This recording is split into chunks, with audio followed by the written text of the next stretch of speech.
I believed loyalty was love. I believed silence was strength. And I believed that if I stayed faithful long enough, the truth would protect me. That night, I stood by the window, watching the city lights blink like stars that had fallen to earth.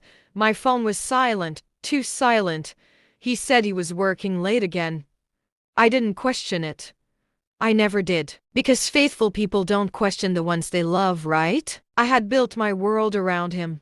My plans, my patience, my future. I defended him when others doubted him. I trusted him when my heart whispered warnings, and every time doubt knocked, I shut the door on it. But lies don't disappear when you ignore them. They grow, they wait, and when they finally come out, they don't knock, they explode. I didn't know it yet, but that was the last peaceful night of my old life, the last night before truth ripped the blindfold from my eyes and forced me to grow in ways I never imagined. Because sometimes, betrayal isn't meant to break you, it's meant to wake you up. Before everything fell apart, I was simple, not weak, just hopeful. I believed in building, not testing, in trusting, not tracking. I loved deeply, and I loved honestly. He came into my life like a calm promise. Gentle words, steady voice, a way of making me feel chosen.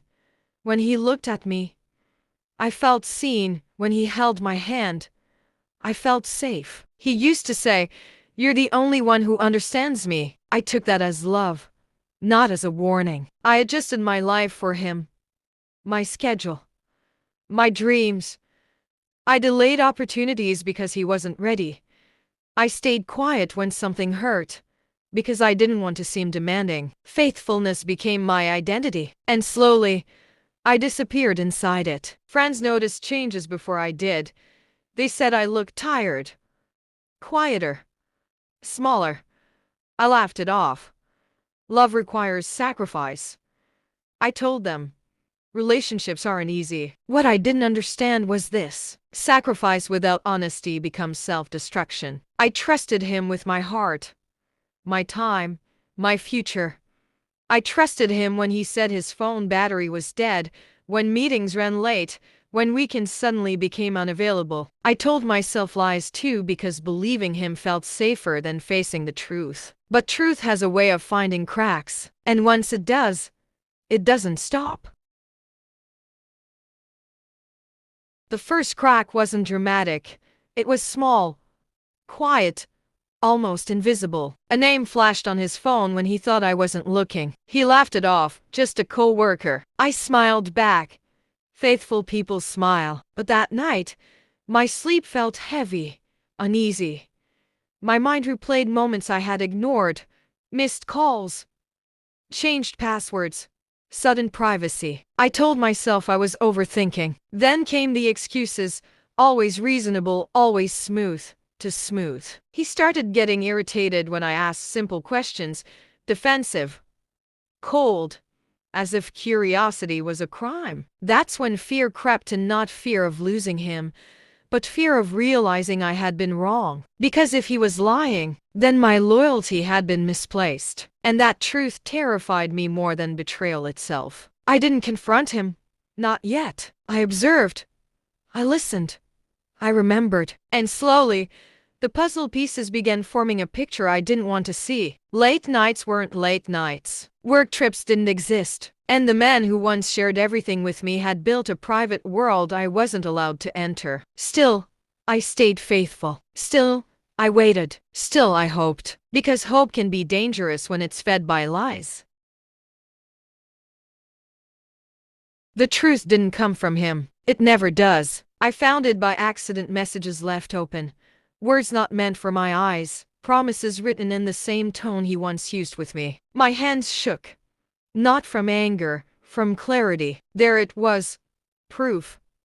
Not suspicion. Not imagination. Reality. Every late night explained. Every mood shift exposed. Every instinct confirmed. I remember sitting on the floor, phone in my hand, heart pounding like it was trying to escape my chest. I wasn't crying.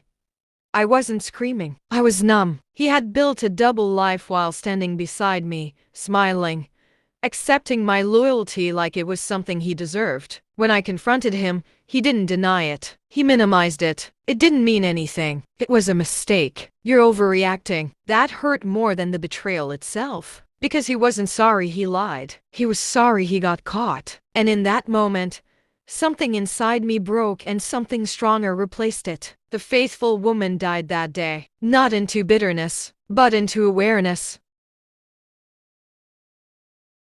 I didn't argue. I didn't beg. I didn't explain my pain. That confused him. He expected tears, drama, forgiveness. What he got was silence. I stopped asking questions, stopped checking his phone, stopped caring about his excuses. And in that silence, I started rebuilding myself. I focused on my career, took opportunities I once delayed.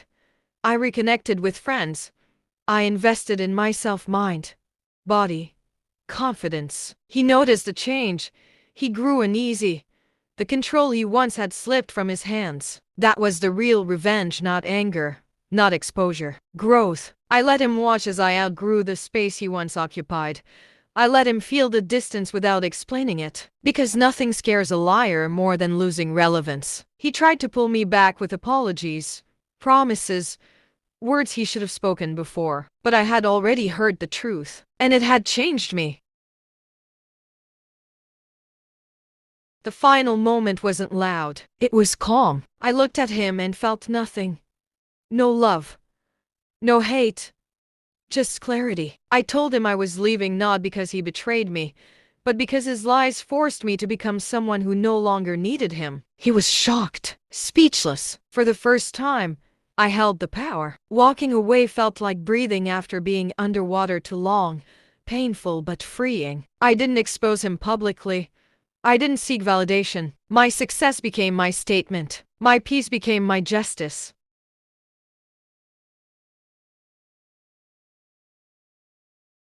Here's the truth they never tell you. Faithfulness is beautiful, but only when it's returned. Loyalty to the wrong person becomes self-betrayal. His lies didn't destroy me. They refined me. They taught me that growth sometimes comes wrapped in heartbreak, that walking away can be braver than staying loyal to someone who never deserved it. If you're listening to this and holding on to someone who keeps lying, ask yourself this: are you being faithful to them or unfaithful to yourself? Because the moment you choose yourself, that's when the real growth begins.